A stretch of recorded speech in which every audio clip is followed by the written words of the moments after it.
Begin transmission. Hello, everybody. It is Chris with the full crew of Milton and Ben here to talk about one of the greatest Star Wars episodes I think I've ever seen in a long time. And there's been a lot of them. But this is Outer Rim Transmission 122. We're happy you guys could join us. We are going to get into this episode on a deep dive, a review, and a discussion. How are you guys doing, by the way? What's up with you, Milton? I'm good, man. I'm glad to be back on the podcast. Just enjoying NFL Sunday. Well, now it's officially week 2. Eagles got another win, 2-0. That's what we do.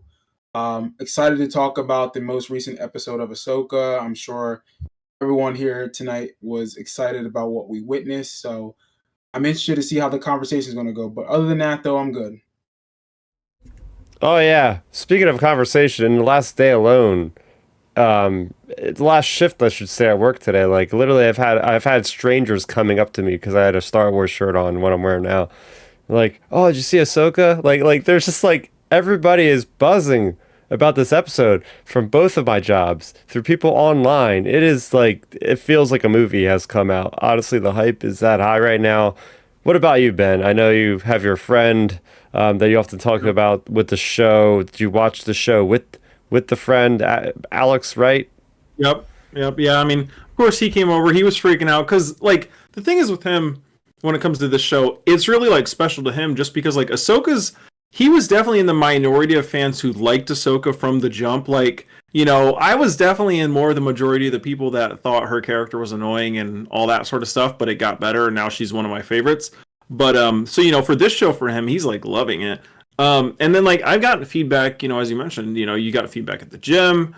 And I got feedback even over this weekend, like I was at a relative's and some in-laws of my sisters, like, you know, they mentioned it and like, you know, I know they're like casual, you know, they're just like casual watchers of whatever is popular at the moment. You know what I mean? So like they mentioned they were watching Ahsoka and really enjoyed it and stuff. And it's cool because it's like, oh, that's neat, like that it's, you know, just really casual people that actually enjoyed it as well. So it's just it's nice seeing it hitting different parts of the like the entertainment going audience.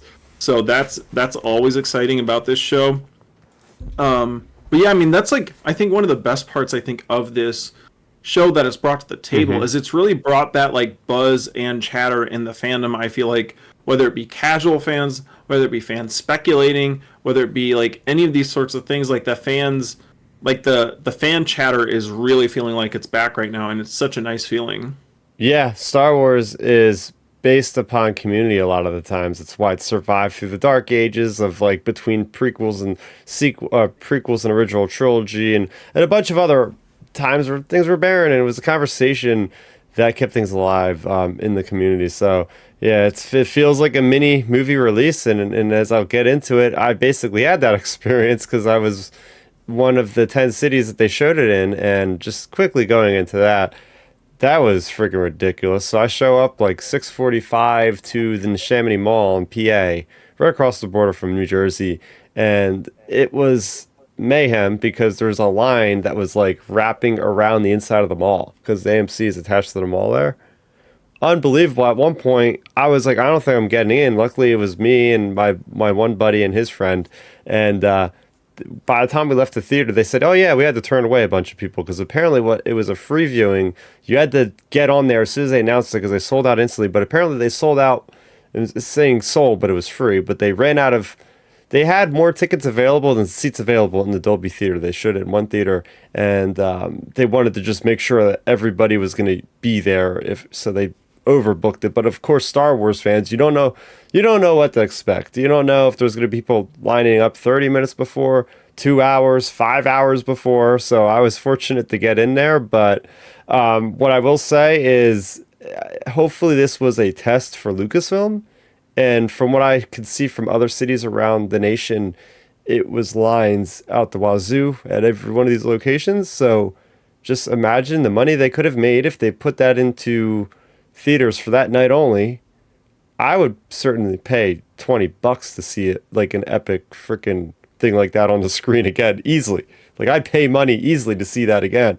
And so I hope that sends a message to Disney and Lucasfilm, be like, hey, we're not getting movies for a while, but hey, at least throw on like a huge episode like this every once in a while. I knew they threw out the Savage Opress small episodes of the Clone Wars into the theaters at one point, so that was a big release for that. That wasn't obviously a theatrical release specifically, but yeah, no, my experience there was awesome. It was really fun being in that environment, and when I was thinking about that experience, I said, wow, I'm actually watching a Dave Filoni produced, directed, and written story. This is sort of a preview for what we're gonna go see hopefully in 2025.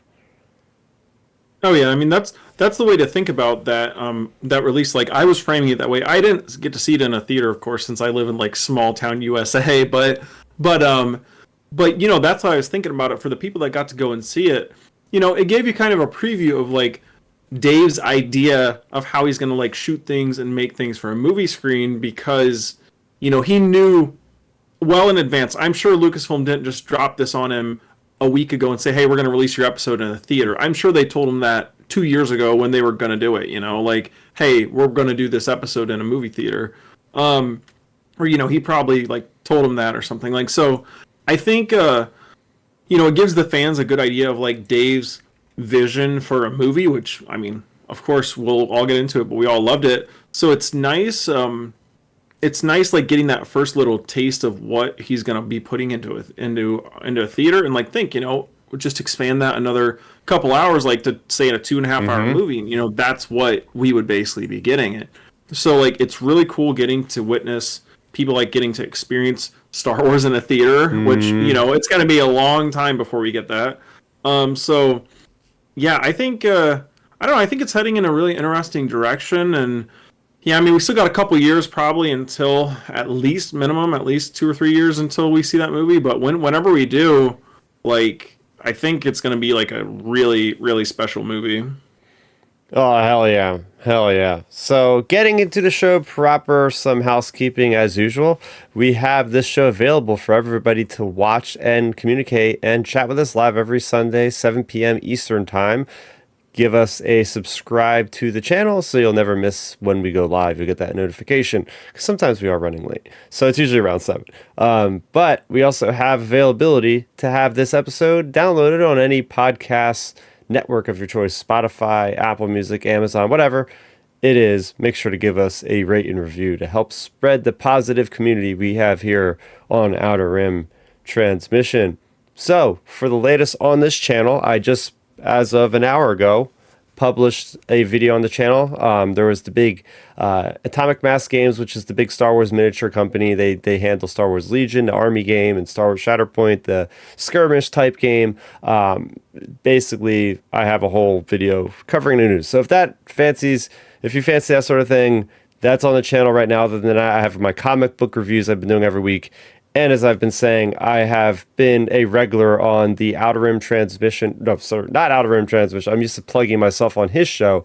I am part of the Ion Cannon Tractor Beam, which is part of the Star Wars Underworld Network. We go every Thursday online, just like we do here, and we just chat specifically about the comic releases that came out that week. We do a bit of a deeper dive than what I do on my channel, where I kind of do like a glancing look at, the big things that happen in these stories, and we go into a little bit more detail about characters, overall story, and just general comic news. So you can catch that every Thursday around 12:15 p.m. Eastern time, just in time for your lunch break. So I think that about does it for all the plugs. But yeah, I mean, where do we start with this one? Because this was one hell of an episode. Tonight, if you haven't already realized, we're going to be going into heavy spoiler territory, as we often do.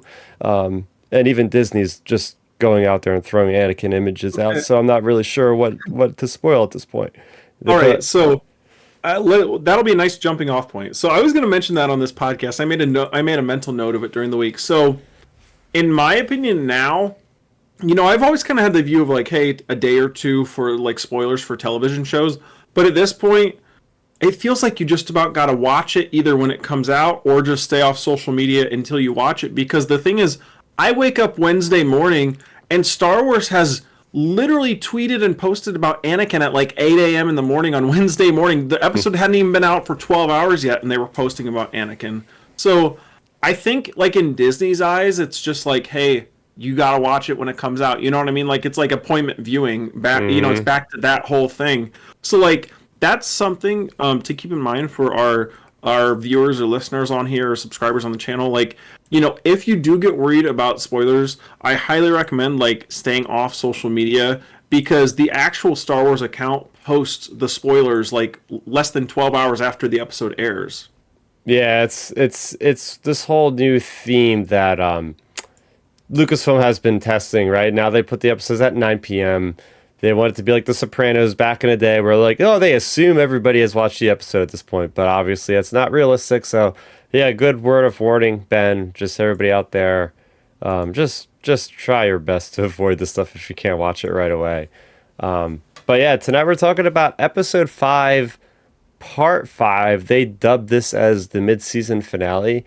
And it certainly ends that way, where it's like, okay, the beginning of this phase of this story has ended. Now we're going to get into the back half. But this is called Shadow Warrior. And in this, we have Ahsoka going through a vision journey, if you will, where she is completing her training with her good old master Anakin Skywalker. We're getting Clone Wars flashbacks to things like Siege of Mandalore, maybe Ryloth, if I could gather that correctly, with those Twi'leks in the background. We're getting just amazing lightsaber duels that we haven't seen the likes of since episode 3. It's just incredible stuff with Jacen Syndulla being powerful in the Force, and just a really good tie-in to Rebels with these Purgill, these space whales, and just such moments of wonder that always pique my interest when it comes to the Force and the mystics of Star Wars. So, Milton, I'm going to throw this over to you. What was your first impression of this actual episode? Yeah, my initial thoughts were very positive. I overall thought it was a well told episode. It was consistent from shot one to shot, whatever it was at the end. So frame one to the last frame of the episode, it looked great, visually shot well. I love the storytelling aspect. I love obviously the world between worlds stuff with Hayden and Ahsoka, or Anakin and Ahsoka. It was nice to see the flashbacks, or just, I guess it was more the lesson within old flashbacks of Mm-hmm. their life together, which was really cool. Mm-hmm. Um, I enjoyed how it ended. It was cool to see like the tie into Rebels with the Purgles, and her connecting with the Purgle like Ezra does with the animals. But we also know that Ahsoka connects with animals too. If you look back at Tales of the Jedi, she connected with the saber-toothed tiger when she was a 1-year-old. So that isn't Oh, good unusual. callback. Yeah, that isn't unusual. Like, I know I saw some people on Twitter were like, "Oh, that's what Ezra does." I'm like, no, go back and look at Tales of the Jedi. She Yep. did it when she was a baby, so It's she beat Ezra very to it. it's very inherent with the Jedi. Cal Kestis does it in Jedi Survivor. Yeah, At this point, I'm so just it's like, assuming that most Everyone Jedi can overlooks do it. Anakin did it in Attack of the Clones with the Reek. Oh yeah. yeah. So I mean, like, that's like the Force. If you're strong in the Force and you have that particular connection with it, with it's a living Force, so it's a living creature. If you have that ability to do that type of training, willpower, you can do it. So it wasn't unusual, wasn't shocking, or there wasn't shock value to see that. So I was like, okay, that's a good callback.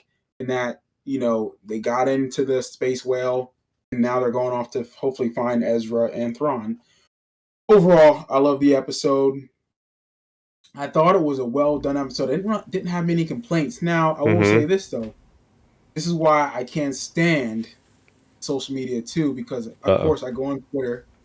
I'm reading some of the responses, and some people are just trying to rip this episode apart. Like, oh, Disney's doing it again. They disrespected Anakin. Like, he Yep. lost to Ahsoka. I'm thinking he never lost. It wasn't even a fight.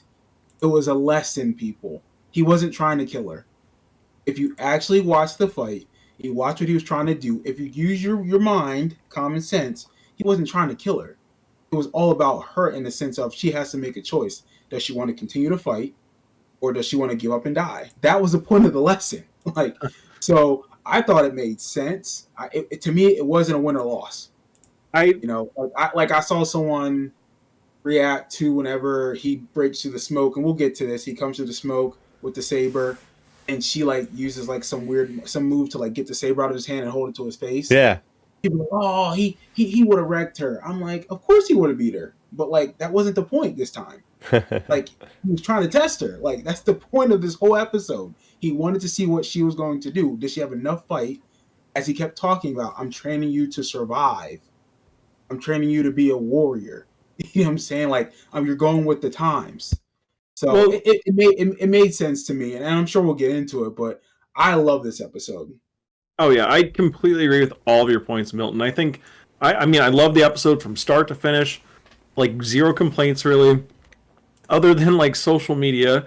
But yeah, like everything about the episode, it was just like, the characters, the just everybody, everything in between, from Ahsoka to Jacen to Hera to even the little back and forth like distraction with Carson Teva and the Rebels. Like that was a good little cheeky scene. Like those type of things. Like, and then the fact, even I've said it since Mando season 2 with Bo-Katan. Dave Filoni does, with him being involved in these shows, he does them in such a good way where the general people can watch and get what's going on. So I love that he put in, naturally, of course, a little kid, I don't know however old Jacen would be at this point, but a kid wouldn't say Purgill, he would say whale. So the fact that he says space whales, that's a general thing for Chris's mom to be like, oh, a space whale, not a Purgill. So like I love that Dave continues to like include people that haven't seen Rebels by just including little terms like that from kids or droids or whatever. Like, so I love the fact that he's doing that. And then yeah, I saw that point too, Milton, like the people like saying that stuff about Anakin, and I'm like, guys, listen, like you must have been just like looking down at your phone the entire episode or something, because when it comes to stuff like that, like, all right, for one, like you said, Anakin's teaching Ahsoka a lesson. For two, why in any reality would Anakin kill his apprentice? For three, like, I'm sure there's plenty of times in history of, like, I bet you when Qui-Gon and Obi-Wan, I bet they sparred with their lightsabers at one point in the temple or something. And I'm sure Qui-Gon could have wrecked Obi-Wan when he was younger. But why would he kill his apprentice? Like, you know what I mean? Like, it's dumb. Like, it makes no sense. Like, that type of argument, I always say, is just, the typical social media, Twitter, like, clickbait argument, just to get people talking about stupid stuff. Yeah. So, like, you see that type of stuff, and it's just a shame, like, to me, when it comes to these type of things, because it's like, guys, this episode's so good. Like, that's not even nitpicking. That's just like making an argument for something that's not even part of the story. So, you see those type of things, but other than like the external things, everything in this episode was incredible. Like, start to finish, I loved it. Yeah, I would say my assessment of the episode was really, really positive. The only negative I have, and I gotta agree with my coworker, she had mentioned, why was there so much hair in this episode? And I kind of have to agree. Looking back now, I'm like, there was probably an unnecessary amount of cutting back to that character at like really like moments where I was like, I just want to see more of Ahsoka. Like, why are you cutting to her just taking the pacing down, walking around slowly, scanning things? Like, I think maybe if you just would have done one less of those type of scenes, it would have been great. Not saying that this episode isn't great. I'm just saying, like, for me, it can't be pure perfection 10 out of 10 because that did definitely slow it down a little bit. I feel like we should have gotten more of Ahsoka, less of Hera, actually. Well, I think... Yeah, I agree with that. And even thinking about it, because I thought about this, like, a couple days later. It'd have been nice to, like, we got the first shot of them when he sees her again as his first lesson. Well, his first cutaway where he's fighting her on the bridge. Mm-hmm. And then he does a cutaway when he knocks her down into the first Clone War battle. It'd have been nice to get another flashback scene. Like, so obviously we got the first Clone Wars battle, DJ Mandalore. It'd be nice to get like a second mission. Just to see like her evolution of like, okay, now like it's when she first was with him. Mm-hmm. Now she's like super comfortable with him, where they're like so like want like to show together, and then their departure. Because again, we could have used another Anakin Ahsoka lesson there to talk about other things. She could have gone into more depth about. He could have mentioned something about, hey, something about the choices you made and all that type of stuff, and her working through her choices. Like that could have been another part of the lesson, but yeah, the whole cutting the Hera back and forth, I understood it. I got it, but you're right. It could have been. She could not have been in this episode. I think though the reason why they did that is because she's not going to be in it now. I really think that's why. Like I think she I think now that we're going to the other galaxy, I think that's the reason why she got so much screen time. Like I had to make, if I had to make an assumption, I think that's why. Just because I don't see any reason why we would be back with the Rebels really until probably the end of the season. You know what I'm saying? So like I think that might be why, because it's kind of your quote unquote finale type, your mid season finale maybe. Mm-hmm. But yeah, there was cutting back, like you said, maybe just one less cut back to Hera. But then again, if you do one less cut back to Hera, maybe you linger on a Hera scene longer, So it's like it's kind of that weird trade-off there. But yeah, I mean, I don't know. I think they did a good job of kind of like wrapping her character arc up a little bit, as well as building up a nice kind of anticipation. And this is my like personal theory, but I think they're kind of setting up Jacen to be Ezra's apprentice eventually. Like just because like you have Jacen talking about he wanted to be a Jedi, and then he's showing powers, signs of the Force in this episode, obviously, and then like it just feels natural, like it's heading that way where it'll be like Sabine and Ahsoka, and then maybe eventually Ezra and Jacen, because it's like, hey, he's training his master's kid, and like the poetry and all of that, and blah blah blah, like what I mean, Star Wars lore stuff. Like it just feels like that's where it could potentially be heading with Jacen. Yeah, we got a comment here in the live chat from the race side. Hey, Hannah, thanks for joining us. Do you guys think we are going to get Anakin showing up again? Milton?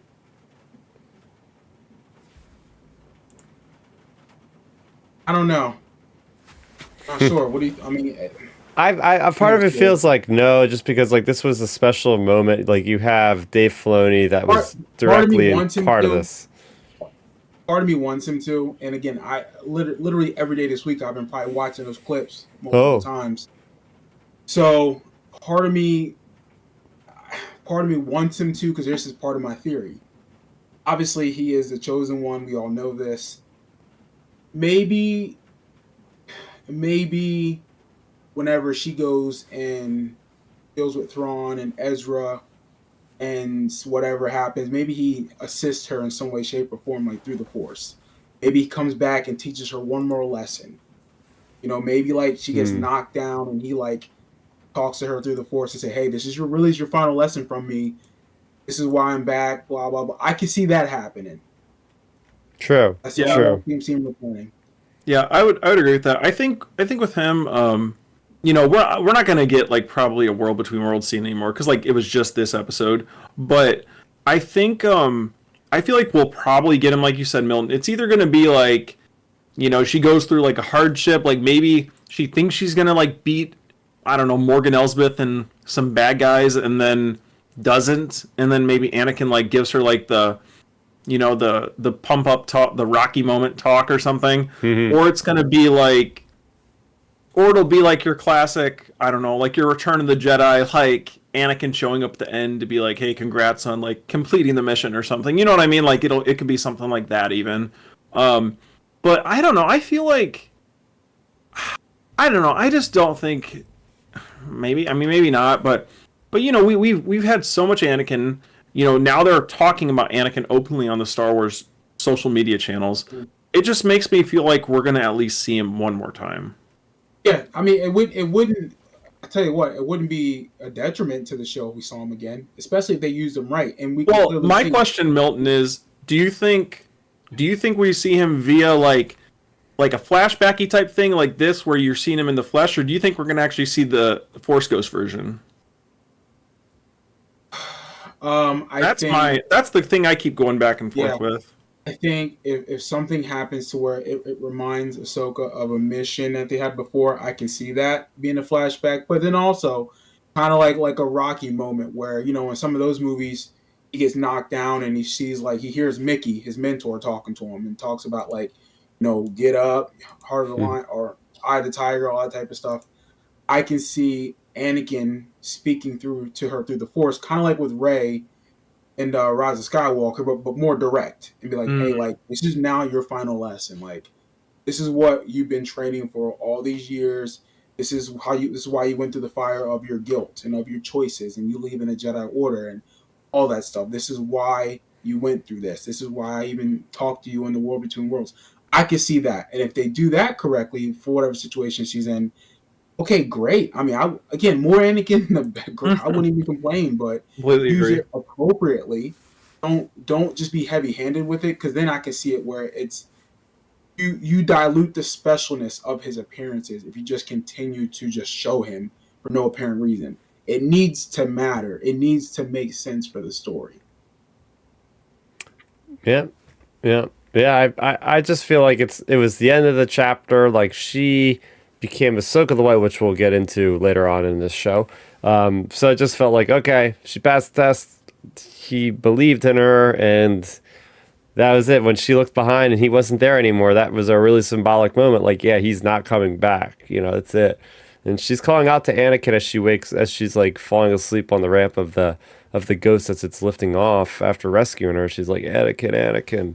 I think I do want to add in there real quick though, Chris. I do think the the main reason maybe that could potentially add into Anakin coming back is what if Ahsoka was doubting, because we've seen a lot of discussion about this. Was this Anakin? Was it not? Was this Anakin? Was it just a Force vision? Was it was it really Anakin? Was it who was it? A Mortis God? Who I've seen so much discussion around this. Like for me, I think it was Anakin for sure, just based on the line he used. Like when Ahsoka said, "I won't fight you," he said, "I've heard that line before," meaning the fight with Luke. So I think the way Wait, no, hold on 1 second. She says that to him when she's fighting him as Vader, though. In Rebels season 2. She says it. She says it whenever he's Anakin. Like she says it when he's Anakin. The very first time they fight, she says, "I won't fight you," and he said, "I've heard that line before." Yeah, because she's. She pulls out the blue saber, and she's like, "I'm not going to fight you." And then he gets into the pose. He's like, "I've heard that before." And then he swipes at her, and that's when she. And because he's very playful about it at first, but he's also serious. Yep. So that's when he uses that line. But I thought he fought her as Vader, and that's what she said though, at first. I thought. No, she says, "I won't." She says, "No." He's like, "Incorrect." He's like, "I gave you a choice." Yeah, he said that initially at first. So this is my thinking on it. Like the reason why, Dave introduced kind of like the mystery behind this whole thing of Anakin or not is because maybe he puts that question in Ahsoka's mind. Like maybe that's when Ahsoka's waking up, why she's saying Anakin and this sort of stuff. Maybe she's like wondering, was that actually him or was it just a vision? So like maybe what if what if it goes along the lines of like, hey, she's doubting, she doesn't know if it's him or not, or was it him? And then eventually we get like a Anakin, like you said, Milton, maybe Anakin popping up doing the Rocky moment, like, hey, blah blah blah, it was me type thing, just to like reinforce her confidence or something. I think we should start with the discussion proper. Just take a look at Hayden Christensen's performance as Anakin, just the character of Anakin. Start with you, Ben. Just overall thoughts on how he was in the show. Was it everything you were hoping for? We got the tease at the end of last episode, so obviously our brains were running rampant with ideas of what we think it could be. Did it live up to your expectations or what? Oh yeah, I loved it. I mean, I thought his performance was great. I don't know, it was exactly what I was expecting, I guess, in my mind. Like I don't claim to be like Steven Spielberg here on like how to produce a movie or actors or anything, but like I don't know, I feel like he gave a quote unquote like Anakin performance. Like it sold me that was Anakin, like, and it felt to me anyways, I don't know, I feel like the way Hayden was kind of throwing his voice, it kind of felt like he was trying to like blends his voice either with James Arnold Taylor's or even I did Matt see Lanter? some people or Matt Lanter. Yeah, he sounded a lot like. Yeah, Matt Lanter. But it kind of felt like he was maybe kind of throwing his voice just a little bit for that. But then again, it could be just because he's older. And then, so I mean, you have that, and I just felt like he like had the mannerisms down, the movement of Anakin down. Of course, like I mean, he is Anakin, and it felt like his interaction with Ahsoka was just like natural. Like, I don't know, it was what I would expect, because I'm not sure about you both, but like the way it played out between Anakin and Ahsoka, like I could 100% just, blink and imagine that in animated form, and it turned out the exact same way. Like, it just felt like it was Anakin. Like, it felt like it was Dave's version of Anakin. Yep. Say from like the Clone Wars, or the extra Clone Wars series, it's Clone Wars season 7, like those type of things. Like, it felt like it was Anakin, and that's the most important thing. It felt like it was in place and not like jarring or something. Yeah, it really felt good to me. I look at it from a couple ways. I mean, you look at obviously Clone Wars, and yeah, hearing Matt Lanter's like kind of voice through Hayden Christensen, as odd as it sounds, like just because it's a Dave Filoni written Hayden Anakin. So it was really neat getting like his mannerisms. Like, he's like, "Oh, I'm joking," and Ahsoka's like, "It's too much of a crisis to be joking around." Like all the stuff you would expect to see from Anakin in the Clone Wars, which was retroactively done to like make Anakin even more of a better character in the prequels, and we get to see like a more cheery Anakin, although some points darker. And then so you see that, and then we get an opportunity, and this is what really stunned me, of seeing a full-blown Sith Anakin with the yellow eyes, the red saber, the Gemso aggressive lightsaber form, just wailing on Ahsoka at that one point. Like, oh my gosh, like I did not expect to see that. So like everything with Hayden absolutely killed it. And yeah, it's a shame. I really want to see more of Hayden Christensen as a live action Anakin after this somehow. What about you, Milton? Yeah. I mean, I'll before I get into my points about Hayden, my brother texted me, I think the next day. He's like, he literally said, "I need a live action Clone Wars Yeah. with Hayden and this girl." Yeah. And I was like, "You're damn right," because just to get on Hayden's performance, I thought it was excellent. I thought it was the best part of the episode. Obviously, his interactions with Rosario Dawson's version of Ahsoka, and then I forget the little girl's name who plays her as a young version. I know she's from Avengers Endgame And Barbie. as young Gamora. Ariana Greenblatt. Yeah, she did a really good job at playing like that 14-year-old Ahsoka, and then like the aged up like 17, 16-year-old version of her too. And you can see the difference from like how young she was at 14 and like 2.5 years later when she's 17-ish, how they aged her up slightly. And you can see the difference. Now, of course, people on social media were like, "Oh, that's crap." Yeah, a 14, 17-year-old look about the same. It's just they're probably a little bit older looking in the face. Whatever. But overall, Hayden did a really good job. I loved his mannerisms. I love the way he carried himself. It felt natural to me. I did not feel like I was seeing Matt Lanter's version the whole time, or Hayden's version. It's like, okay, this is Hayden Christensen, or this is Anakin Skywalker. I don't care if he's in a cartoon, if he's even with the suit. Like, first of all, can we just get on how good he looked? Like, like he looked like he was. Oh my gosh! Back in 2005. Yep. Like, I couldn't even tell he was. Nope. I mean, he's 42 right now in real life, so he'd have been 22, 23 back in that time. He looks good. I mean, in the DA's tech, like, oh my god, like this is perfect. Perfect. I couldn't tell. The Clone Wars version of him with the haircut. Oh my god, the haircut. I was like, and the armor. Damn, like, yeah, I'm like, we need a live action version of this. Oh my gosh. Oh, and you can definitely tell this was a different Anakin at that version, because he was still like he was out of that Padawan phase. Yeah. Now he's general, but he still was like that young, impulsive Anakin that we got to see sometimes. You can hear it in his voice. I'm glad that they made his voice a little bit younger, just for that 2-minute or 5-minute scene, which was awesome. And then we got the Revenge of the Sith version.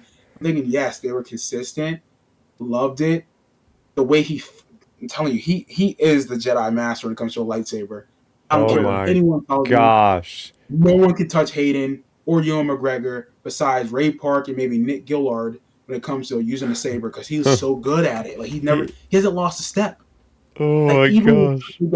He made that transformation from light side Anakin to Anakin Vader. When he slashed at her, just how he moved. Yeah. I'm like, oh my god, and the way his facial expressions is like, this is a hell of a performance.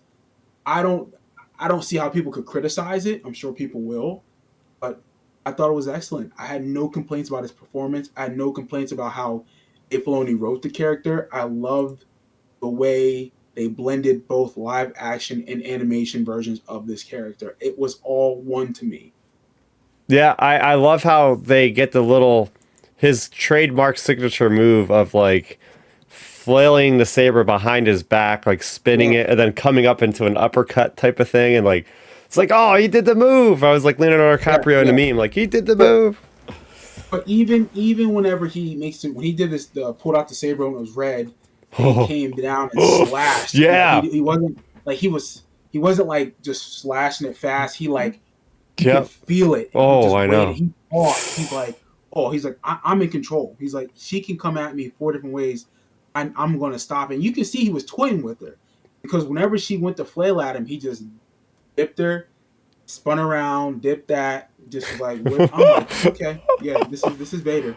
This is what he would have been like without the suit. Could you imagine? That's what I mean.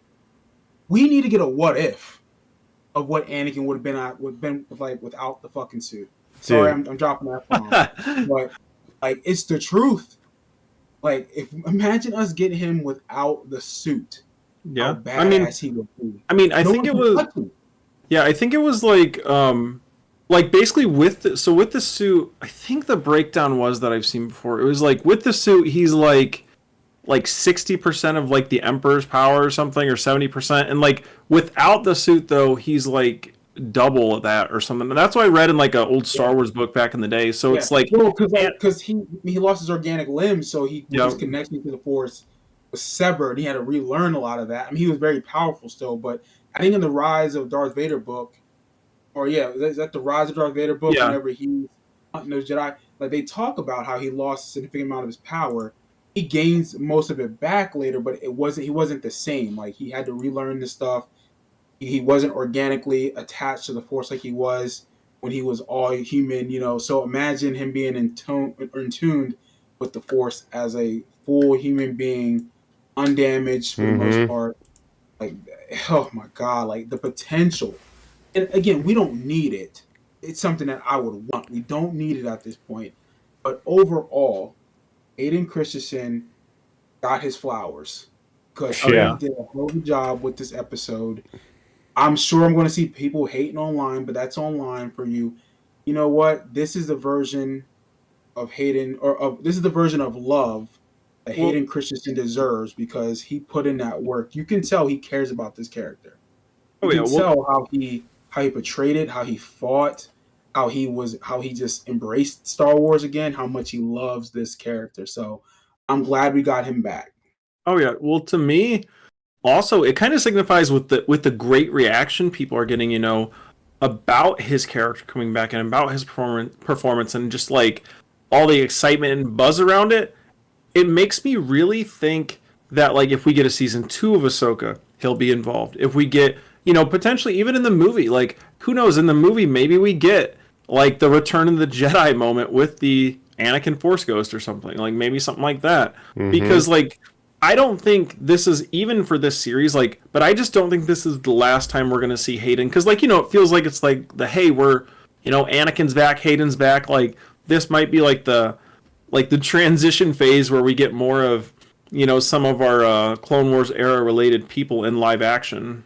Yeah, so I want to mention this. So I've been going to Star Wars Celebration the last couple times, and they brought Hayden Christensen out back in Anaheim 2022, and then in 2023 this year in London, he was also there, and his whole thing was promoting Obi-Wan. And I think we've even mentioned on the podcast, it's like they did a lot of promoting for Hayden, and he wasn't really in a lot of Obi-Wan, like aside from the flashback duel that was cutting back and forth, and like the Vader scene where his helmet, like it's probably less than 10 minutes of screen time for that whole series, right?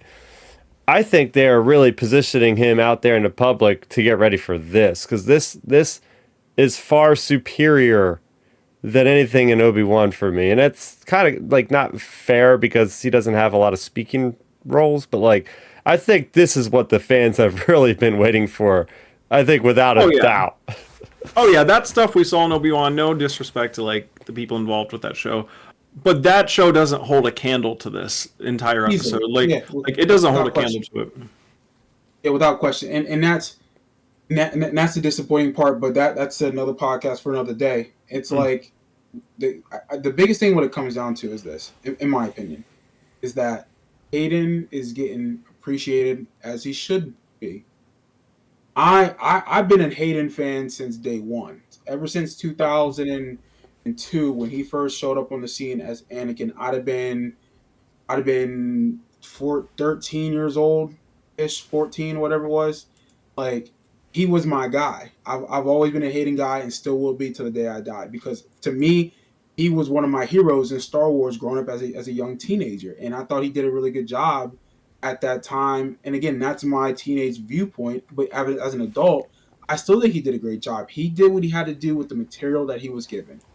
You know, we all know that George Lucas isn't the most director or the most savvy director when it comes to directing actors. He's a Or really good just writing storyteller. dialogue, you know. Yeah, yeah, and that's fine. Like it's not even a criticism. Yeah. However, like the kid he was only 21 years old. Like it's one of his like first major roles. He did some TV shows. He wasn't Liam Neeson. He wasn't Ewan McGregor. He wasn't even Natalie Portman at that point. She was in stuff since she was like 5 or 6. You know what Well, I'm saying? So it's like for him to get criticized for his performance back in 2002, '05, it's unfair. the But thing I'm glad that he's embraced it now and that fans are loving him again. the thing is, a lot of fans forget about.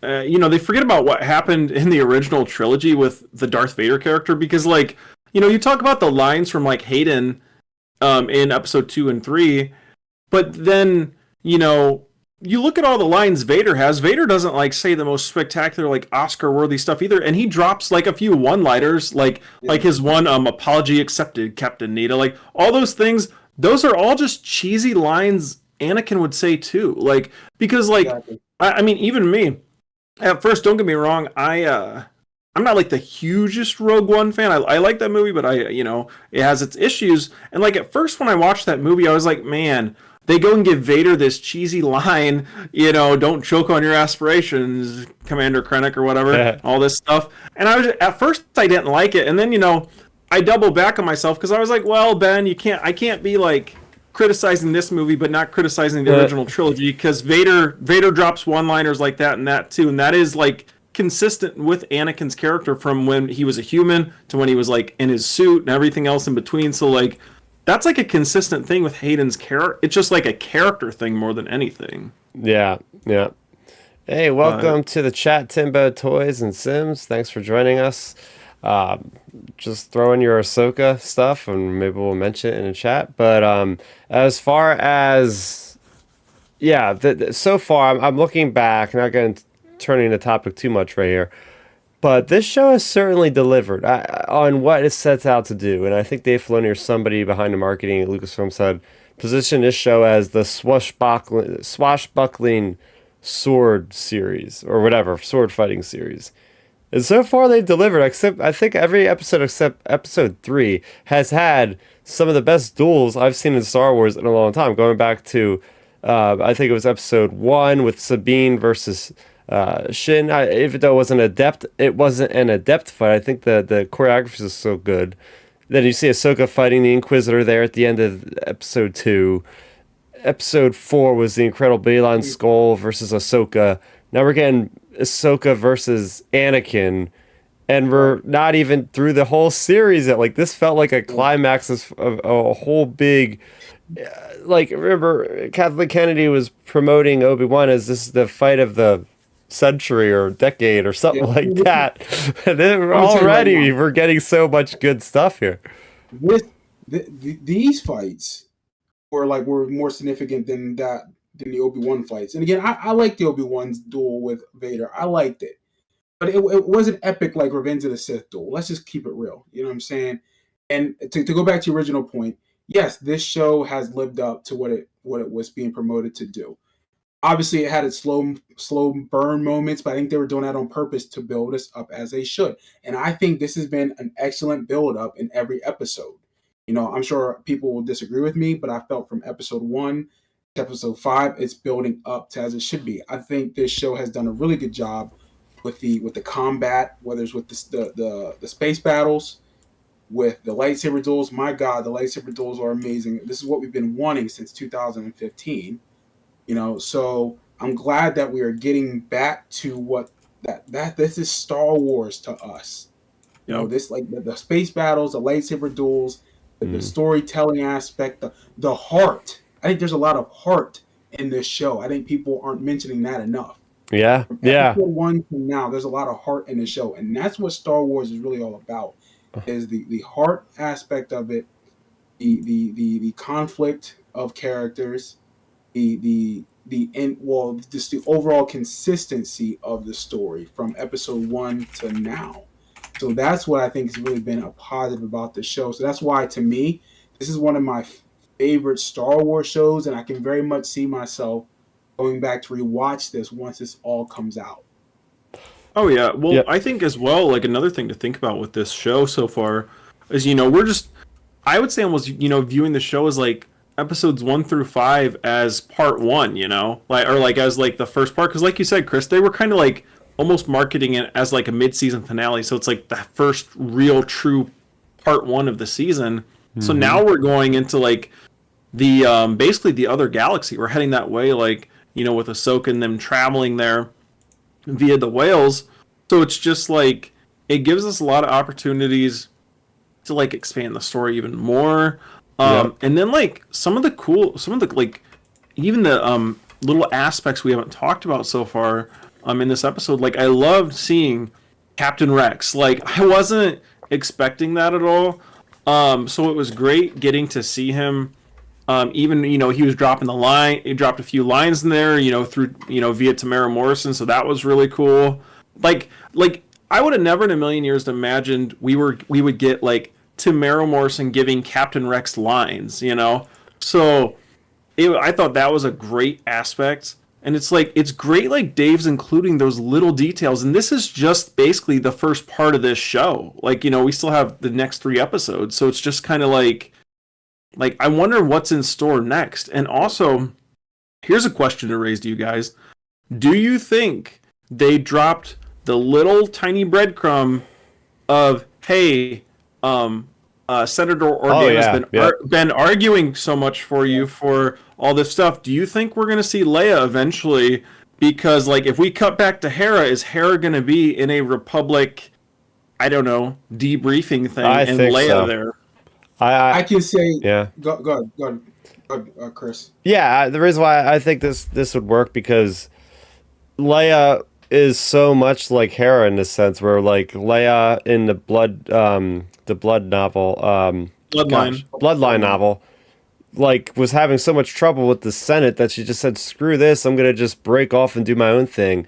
And now that Hera has an idea of what's going on, I feel like. Right, like it makes sense to put her in there now. You don't need to, but it ties in. I mean, yeah, it's very organic. We're seeing it. We're seeing it in this show. How, I believe, what's her name, Mon Mothma. Like she believes Hera in a lot of ways. But obviously, the other people don't. So I can see her. I can see Hera and Leia forming the Resistance, going off doing their thing. And in answer your question, are we going to see Leia? I think we could see her in some type of like hologram form, or like that's what I'm thinking too. They could mask her maybe with like a hologram type thing. Yeah, I can see that. Yeah. So getting into the Ahsoka's journey now through the titular character of the story here, I loved getting this idea of just this younger actress playing the Ahsoka that's stuck in a younger body. I liked like the acting that. Oh my gosh, this character, this actress, Ariana, there we go.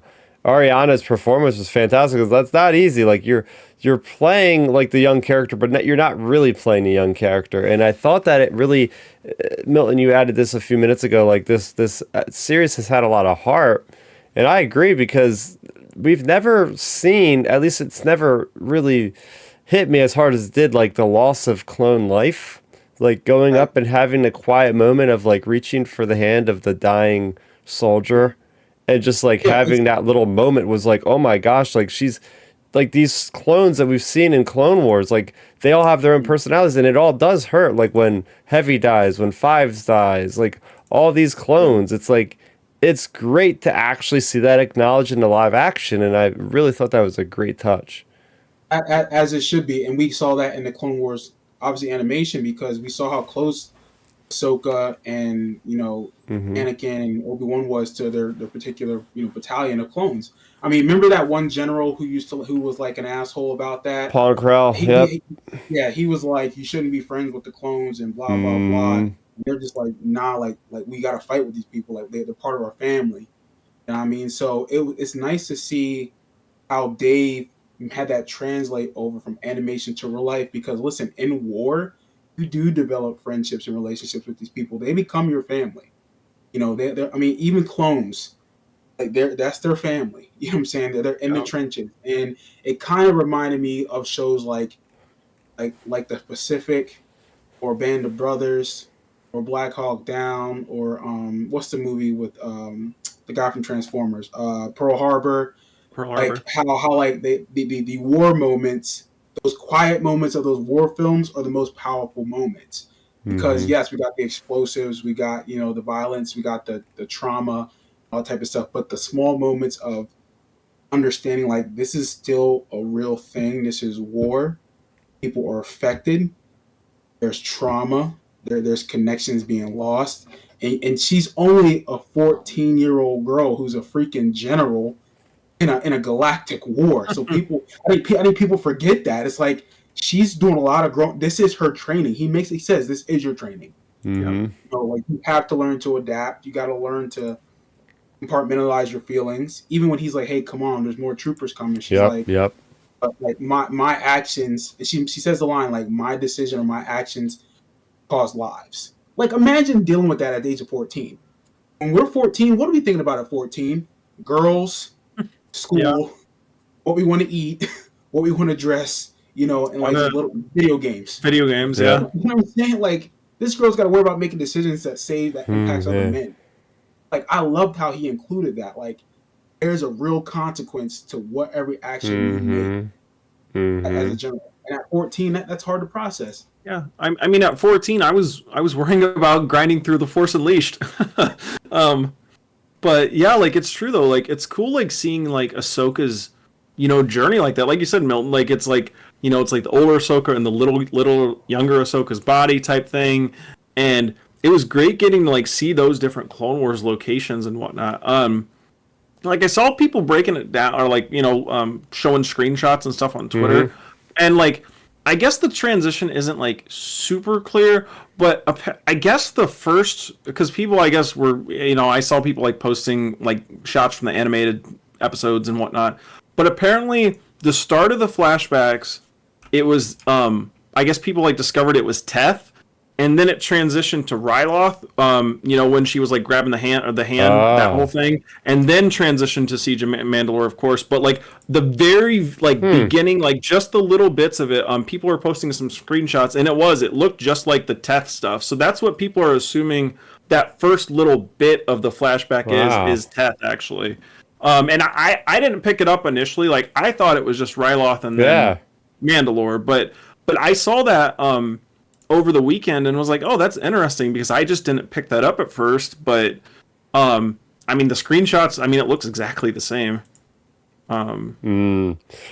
So the big thing here is Ahsoka the White. I like how they made this change, because I was questioning, wait, what's going on? Because in Rebels, they see the mural and there's Ahsoka the White picking up Sabine to go find Ezra. And it's obviously, she hadn't been in that costume.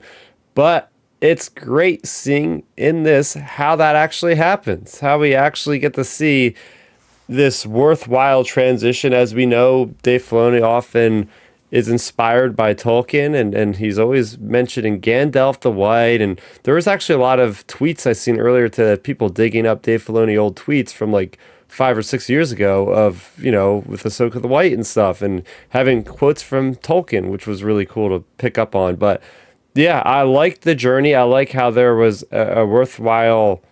It was really metaphorical, I guess, in a sense or whatever, because like she's waking up to a new dawn, the sun's in her eyes, she's waking up, kind of being like the rebirth of Ahsoka. I thought that was brilliant, seeing her power through the Force, channeling the taming of the Purgill.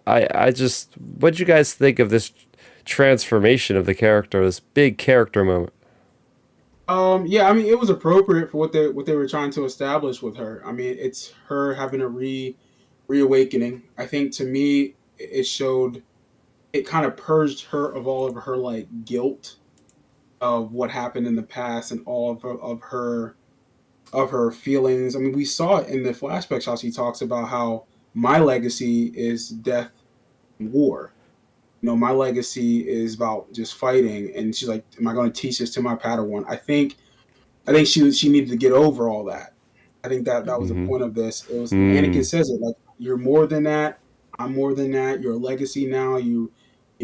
These are just the times that we had. That these are the times you were born into. There's no choice about it. It is what it is. And I think for her to finally understand, look, that was my life. It is what it is. I'm now going on to bigger, better things. I think that was her reawakening after she, quote unquote, woke up or was saved from drowning. yeah.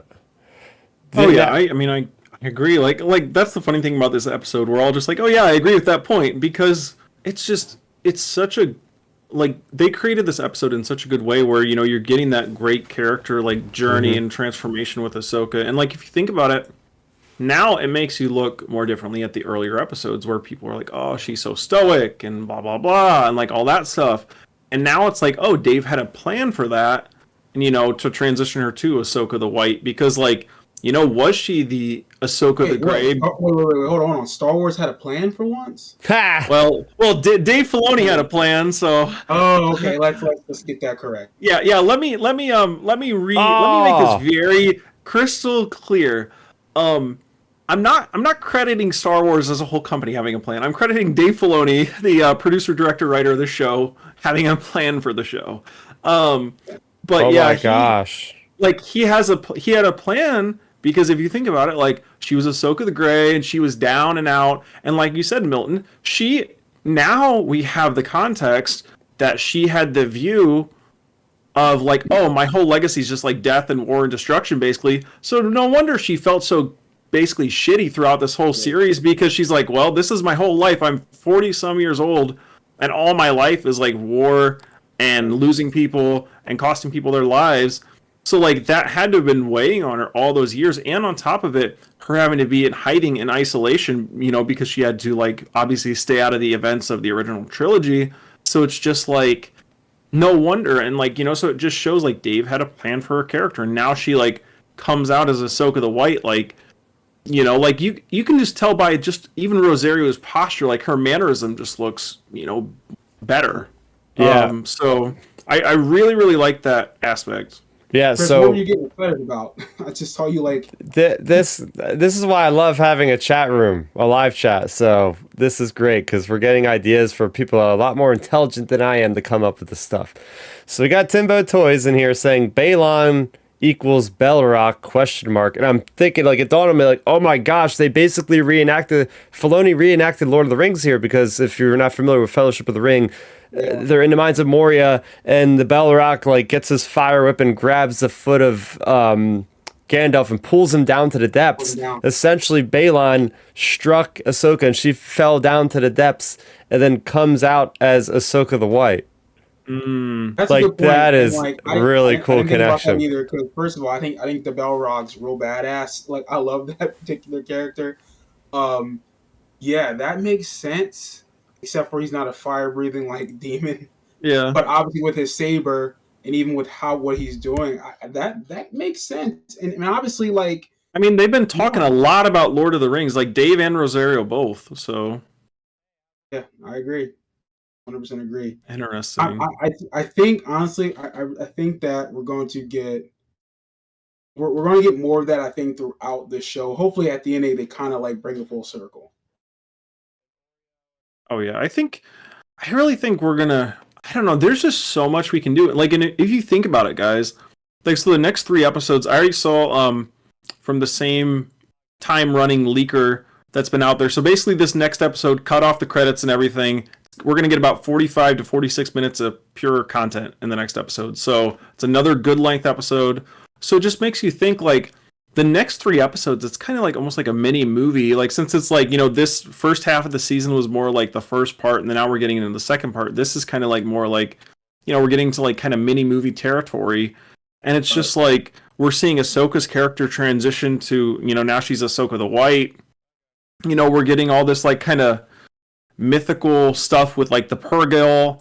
And then, this begs the question as well. So with the bad guys escaping, I wonder where we step off at in the next episode. Is it going to be Ahsoka on the journey? Because see, I think with them doing this transition, this like almost part 1, part 2 feel to things, I think we're getting like a significant time jump because it's going to take a long time to travel across the galaxy. So we could get like, I don't even know, maybe a 6 months to a year or something. I don't know how long it takes to travel to a totally different galaxy in Star Wars. So, we could be looking at a potential like year time jump or something. So it just makes you wonder, are we going to like pop in with Ahsoka traveling, or are we going to pop into the bad guys pulling up to wherever Thrawn and them are? Like, I wonder if because I feel like this coming week, we have to be seeing Thrawn. Like, I mean, you'd think, wouldn't you? Like, you would think these next 3 episodes would be Thrawn heavy focus, like Thrawn as the focus. So it makes you wonder: will Thrawn be the ending of episode 6, or are they gonna like boom pull up bad guys pulling up, being like, hey, or maybe they pull up and like they're trying to find Thrawn because maybe his ship, maybe the Chimera's crashed somewhere. Or something. Yeah, and this actually falls into place for Timbo Toy's question in a chat from a few moments ago. He's saying, do we think that Thrawn will have an empire in his own galaxy of some sort? Yeah, it makes listen, Thrawn ain't no scrub. You know what I'm saying? Like, he ain't trash. So it makes sense for him to go to whatever galaxy he went to say, hey, I'm going to take this over in his own, twirling of the mustache way, elegant way of putting it. He's like, I'm going. He took over that spot. He did, or at least he has some type of alliance set up. Well, here's the thing. Yeah. Now we don't know what galaxy he went to. We don't know how many galaxies there are. Like, they just blew open the door of Star Wars lore when they said, "Oh, there's a new galaxy." Like, I never even knew there was another galaxy, right? I thought it was just the unknown regions. Could it be? Could this be where Exegol comes in? Because remember, he had the Wayfinder with Rise of Skywalker. Wasn't that through like another galaxy or something? Yeah, so he was traveling through? That's in the unknown regions. So I don't know. Maybe this is where, I don't know where Exegol is located. I don't know. I'm just trying. They have to bring this all forefront because, again, like, Grand Admiral Thrawn wasn't a nobody to Palpatine. Palpatine valued him. Oh yeah. But like, to me, I don't know. I'm just trying to put it out there, make it full circle. But I could be wrong. But to answer the question from the grit chat, yes, I think he has some type of alliance, or maybe his own little, like, quote unquote Thrawn. I think some of his ships all got sucked out there too with the Purgill. It wasn't just like the Chimera; it was like a bunch of those Imperials that were there. So it's just like, maybe, obviously, I'm sure like some of them died because just getting rapidly sucked away. But I mean, with Thrawn surviving, I mean, how many? Like, I mean, Chris, like a lot more about like the details of ship stuff. Like, what's like the normal like capacity of like, say, a big Chimera Star Destroyer? Like, is that like, I don't know how many thousands of people? Oh, it's funny you mention that because the other day in one of the comics, the Dark Droid Scourge storyline's going on where there's like droids taking out full Star Destroyers in like minutes. I believe there's like 30-something thousand people that staff a Star Destroyer. Like a regular so Imperial at minimum, there's probably around 30,000 people there. Yeah. And this actually dives into another one of the questions from Sims. Do you think Snoke will show up in any of these series? And he's saying, I do. I feel like the stuff with Snoke would have to come up in maybe the unknown regions or something. I It don't has know. to something like because listen, this is 10 years post Return of the Jedi, so we're 20 years away from the Force Awakens. So, All so right. at this point, Snoke would have been Snoke's around, or there's some type of remnants of him. I mean, like, you just don't Palpatine was growing these clones for a while. Hmm. Well, So Milt. to me, Snoke, or what's his name, or Thrawn has to be an important, integral piece of what Palpatine was trying to do to reincarnate the Empire. I guess, quote unquote, bring back or bring the First Order or the Final Order to the front. Well, Milton, if you think about it, I mean, Leia literally says Snoke like influenced Ben. Like, they clearly know who Snoke was, so he And at has this to be. point, yeah, Go ahead. Ben is like 9, 10 years old at this point. Hmm. Well, you have that, but this is my thing. Like, and I don't want to be one of these people like bringing down people talking about like Disney, like the sequels or whatever. But let's be real here for a minute, guys. If we go through this whole Ahsoka series, whole Mando series, and the Mando movie with no mention of Snoke, that's pretty much just Dave stepping around and saying, "Hey, I'm just gonna kind of do my own little Star Wars here and just not even reference the sequels." Right. Because like if we don't get Snoke, I mean, why else wouldn't we get like any sort of connection or like any hint toward it? So like that's my only thing with that is there could be that like underlying stuff going on there, like that we don't know behind the scenes. But it just I don't know. I do feel like if he does include the Snoke stuff, it'll just naturally be included in the story. Like Right. that's the most important thing. Like, don't get me wrong, I'm not the biggest fan of the sequels, but if you naturally include stuff in the story like that leads up to it to build it up a little more, that's fine. Like it's not that big of a deal. Yep. Yep. So last thing we'll talk about here is the overall. Chris Forsyth is correcting me. So he says saying 60,000 people, so Mm. double. So Oh, I would so you think got that a plenty of few of those people. people survived. Yeah. But let's talk a little bit about the New Republic storyline. Let's talk a little bit about Hera, and I want to just mention, and I think Ben, you were the one that mentioned this. Jacen Syndulla, I did not expect going into the series and getting this much focus on a character, and I actually really like it. I think it's always really cool to see a new Force user in Star Wars, and especially the one that we got teased with like several years ago in an epilogue, and it's like, wait, there's a son of Cain and Jars, he could be a Jedi someday, and now this guy is actually strong in the Force, and it's like he's able to. And this is another thing, another can of worms of like, I'm not sure if that was the world between worlds she was even in. Maybe it was in her head, but then you have Jacen Syndulla, who's so powerful in the Force that he can hear the lightsabers, but then apparently Hera could hear him too. So like everybody has the Force that flows through them at some point if they focus. It's like there's a lot Yep. of stuff to dig in with So, this like moment here. So yeah, you can throw it in, Ben.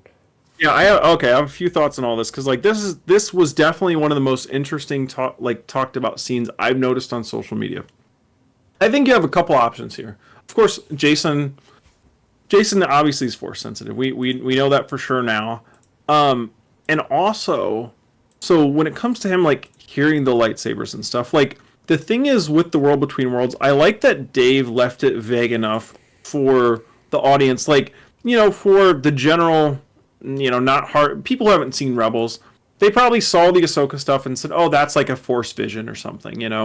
But if you just go on Star Wars' YouTube channel, shout out to Hannah from the Rayside. She did a whole big rewatch through of Rebels Recon, like leading up to the Ahsoka Wow. series, and there was an episode she pulled up where Dave was talking about the world between worlds, and he said the world between worlds can be accessed anywhere, and it only certain aspects or certain parts of the world between worlds can be accessed. Like his example is like when Ezra gets his crystal, Ezra's in just a small pocket of the world between worlds. Or like when Ezra is talking to Yoda, for example. Yoda and Ezra are both in the world between worlds, but they're only in a certain part of it where you're communicating and not accessing the full spectrum of the world between worlds. So like Mm, that's like Dave's interpretation of the world. I mean he created it, so take that for what it is, but his interpretation is almost like the world between worlds can literally be anywhere in the galaxy. So like I think that's to me it points to that being that. mm, And then I do think so I'm kind of torn on the Hera stuff. Not from the fact that she can hear or not hear, I think there's also a chance of it just being like, all right, she's either believing her kid, or it's we've all seen it before in real life. How many times have you had a parent, you've seen a parent, like a kid trying to convince a parent, oh yeah, like Santa Claus is here, whatever, blah blah blah, and they're like, oh yeah, yeah, Santa's here for sure, like and like just goes along with it. So like, and then maybe Hera eventually believes it. So like, I think there's a few angles you can take, like the Hera scene with it. Like it could either be just her being a parent, just being like, yeah, kid, whatever, or it could be like, hey, maybe I don't know, maybe she like barely touches into the Force, kind of like Sabine or something. So like, I don't know. It's just an interesting aspect they're adding into Star Wars for sure.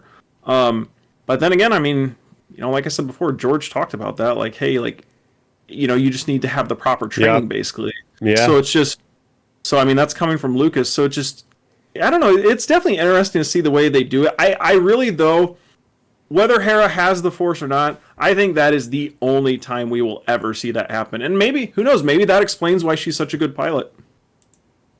Yeah, yeah. What about you, Milton? What'd you think about this storyline with Hera and Jacen and all that? I mean, to me, it's not a big deal just because like I'm not really connected with that kid yet. I mean, I know he's special. I know he's force sensitive. I know he's Kanan's son.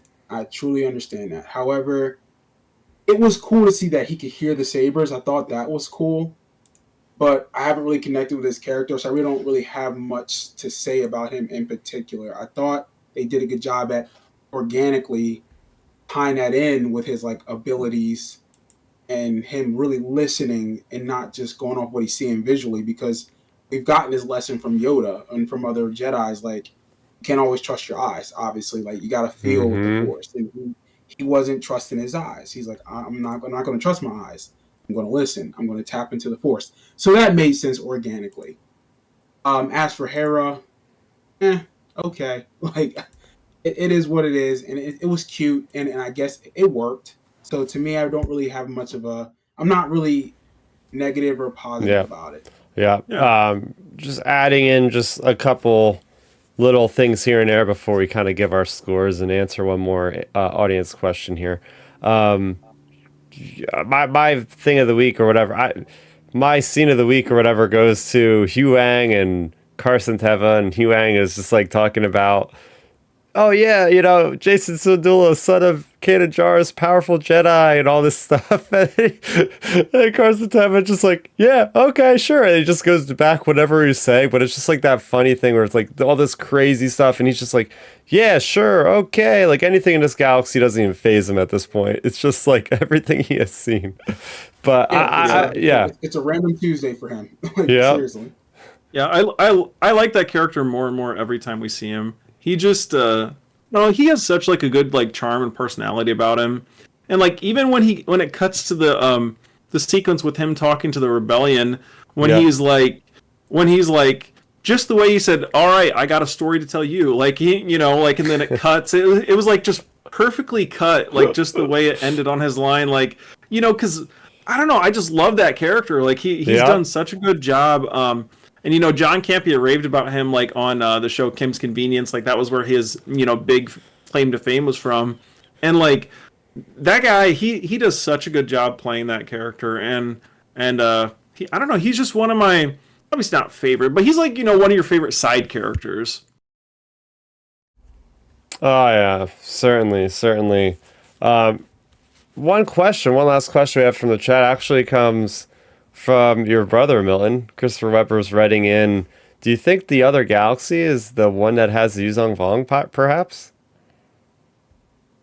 I mean, that could be. Look, that'd be great, because that'd be a hell of a way to organically, bring in some Legends material. Yeah, Look, yeah. Look, the Yuzong Vong community or species was a big deal in those Legend books. Like, they wrecked some shit. And they caused problems for our characters in those particular books and during that time period. I believe that was during the New Jedi Order phase of Legends. So it would make sense if they want to use that particular race of aliens. Sure, I mean, if Yeah. they organically made it work, and let's say Thrawn diffused his way into that community, awesome. How dope would that be to have like a 10-year war with Mm. them, and then obviously that leads into a peaceful time, kind of, and then the First Order like arises from that. I don't know. Yeah, see, my thing with that, it would be so cool if they would include something like that. Even here's something they could even do. Maybe when they're like in this other galaxy, like what if they like hint at something like that, like Thrawn's like, oh shit, like there's something in this other galaxy, like, even Yep. we shouldn't be out here, blah blah blah. And then we come back to the Ahsoka series, blah blah blah. Whatever happens with Thrawn in our current galaxy, because I mean, I'm assuming he's going to be the villain of the movie. So, you have all that play out. But then, if they want to really, like, do, like, some deep connection stuff, why not use that little threat they plant, say, in this series, and then, boom, have that be the main threat of the Rey movie 15, 20 years later, like, for example. Mm-hmm. Like, you could really get, like, to me, that's what's missing from Star Wars on a lot of this stuff. Like, don't get me wrong, I'm not, like, the most I can be a pretty hard critique sometimes on canon related things in Star Wars, but I think that's what's missing is kind of that like interconnectivity. Like, don't get me wrong, I don't want to see Marvel style like every character appearing in every show type thing like Marvel, but that's kind of what's missing is that just the little breadcrumbs that's leading to something that much bigger. So like if we could like get to that would be crazy. So yeah, I mean, I could see a potential, maybe something along those lines. Like I know back probably 3 weeks ago now, I saw someone share a picture. It was just a single shot from like a behind the scenes Clone Wars thing. Dave Filoni had like drawn a hand drawn Yuzon Vong scout ship for Clone Wars, and then they scrapped that idea. So like that's my one grain of hope that the Yuzon Vong's on Dave's radar is maybe. We're seeing so many of his ideas from animation incorporated into this show. So, like, maybe Dave goes back to that and is like, hey, let's just drop a breadcrumb in this other galaxy for that. Yeah. So, like, maybe... Because remember, we're going to Skeleton Crew. Skeleton Crew sounds like it's going to be taking place, in potentially, like, unknown regions or, like, out, in, like, the sketchy parts of the galaxy. So, like, maybe Skeleton Crew bumps into that sort of stuff. So, like, I don't know. I just think there's a lot of different possibilities when it comes to, like, the Yuzon Vong. With Dave, just because, like I said, there's that one sketch of him drawing a Yuzon Vong scout ship. Yeah, and that storyline was going to be in Clone Wars Season 8 or whatever the next one would be if they continued. And it was supposed to be like some soul Yuzon Vong that was like found out there in the known galaxy, and that's about all I know about that. But yeah, that's what I mean. The fact that like Dave Filoni had already thought about doing that, this is his time to bring it in, and it'd be great. It'd be great. So I want to go ahead and we'll wrap things up for the week by giving our final thoughts and scores out of 10. I'll start this one off this week. I get Hold on, before you go, I want to ahead. make sure that the crew, the chat, throw your scores in there too. Oh, yeah, Make sure the people in the chat throw the scores in there. There we go. Score out of 10. But anyway, yes, so I will kind of say what I said off the top. I mean, sometimes my opinion of the episode gets swayed in a positive or negative way based on our conversation, and I think I'm still going to stick with my 9.5 out of 10. As I said, the music, I didn't really talk about the music, but that was fantastic in this episode. The drama playing out, seeing different sides of characters, seeing different sides of conflicts, like the heart that's really in this episode, seeing new characters doing amazing things, miraculous things of myth and legend, seeing just amazing things come to live action and feeling right at home with some of the best stuff we've seen in Star Wars, and continuing with the amazing duels. The action of Star Wars we're seeing no end of this in sight, and it's just so good.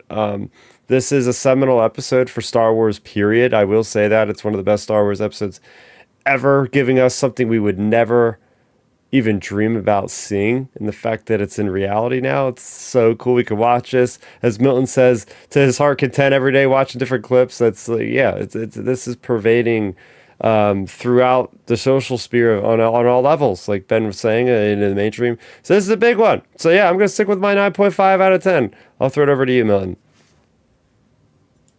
Yeah, overall, I really enjoyed this episode. It really didn't disappoint. The only negative I would say, and this you guys reminded me of it earlier, was some of the Hera stuff. We could have cut in some of her stuff back a little bit. That was the only negative.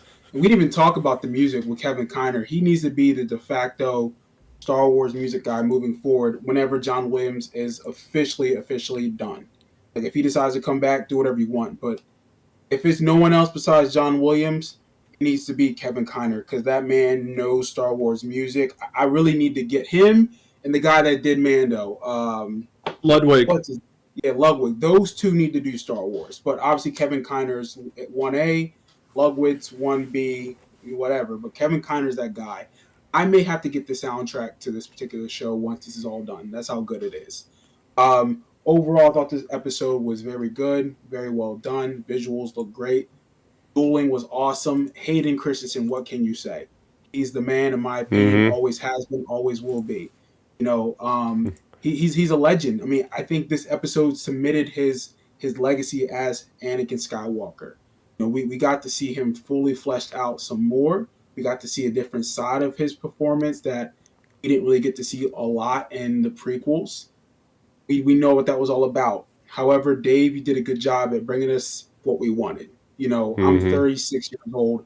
I remember watching those movies when I was 12, 13, 14, 15, 16 years old. And, I saw grown men crying when I was watching the reactions.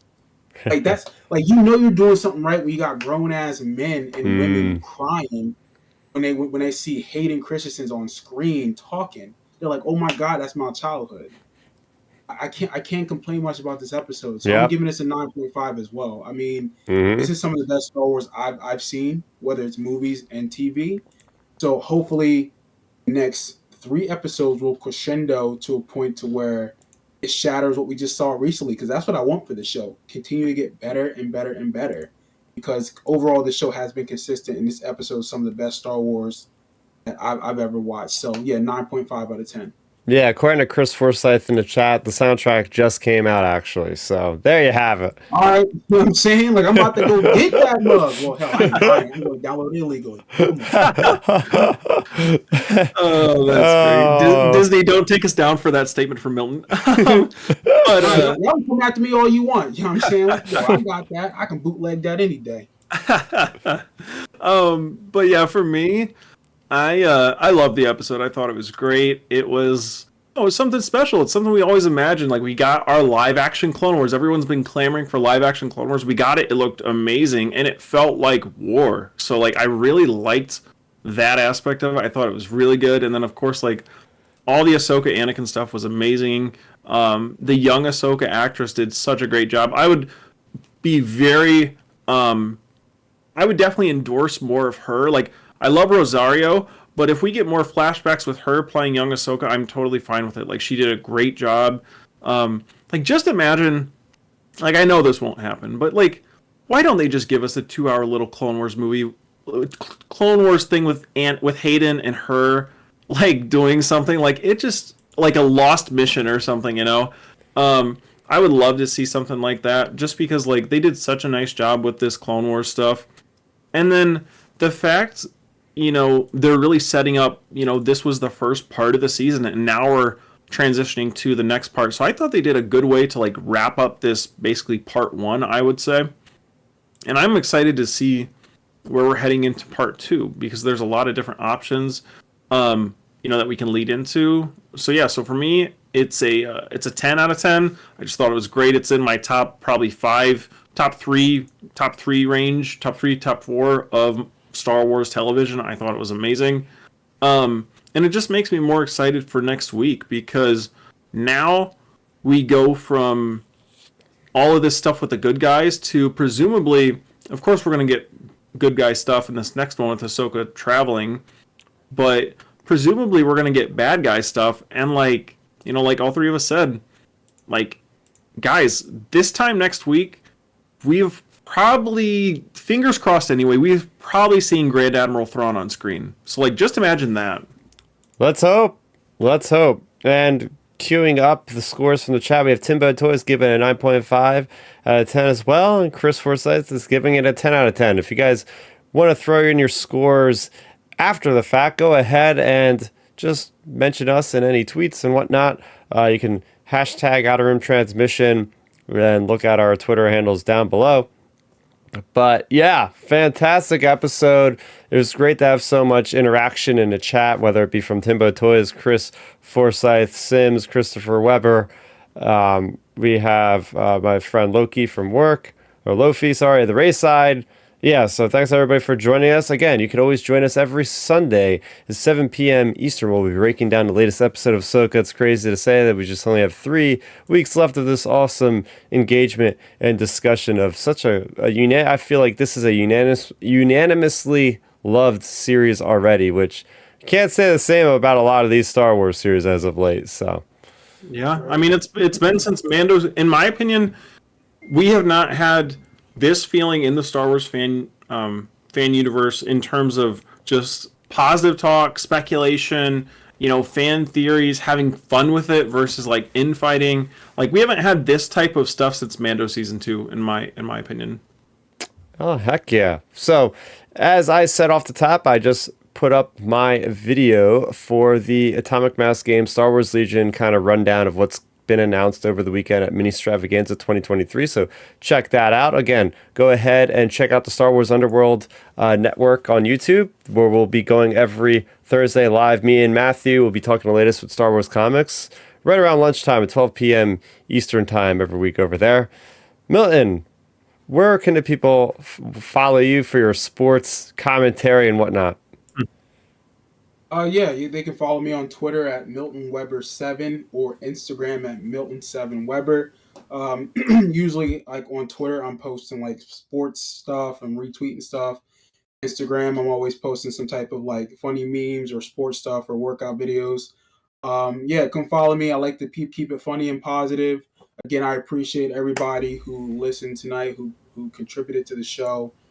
We love having you guys on it. We love being a part of a fun, positive Star Wars community. It's okay to agree. It's okay to disagree.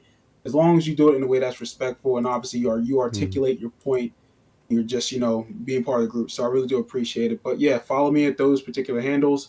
And I probably won't be on the podcast next week because I'll be actually out in Philadelphia over the weekends for a football game. So, Awesome. Probably just be these two. But I'm sure I'll give them my thoughts on Tuesday's episode throughout the week. Yeah, we might have to like play your voice clip on here. I'm sure I could figure out how to do that if I tried. Yeah, you figure out a way, you'll get a voice clip or a video. I mean, however you want me to do it, I'll send you a video or a voice clip. Yeah, either way will work. Awesome. Ben, where can they find you? Yeah, I mean, you can find me on Twitter talking the NFL and Star Wars and fitness stuff at Real Ben Maynard, and then you can find me on Instagram. I'm going to try to get back to posting workout stuff now that I'm done being sick. You can find me there at Real Ben Maynard. Alrighty, yeah, on the mend.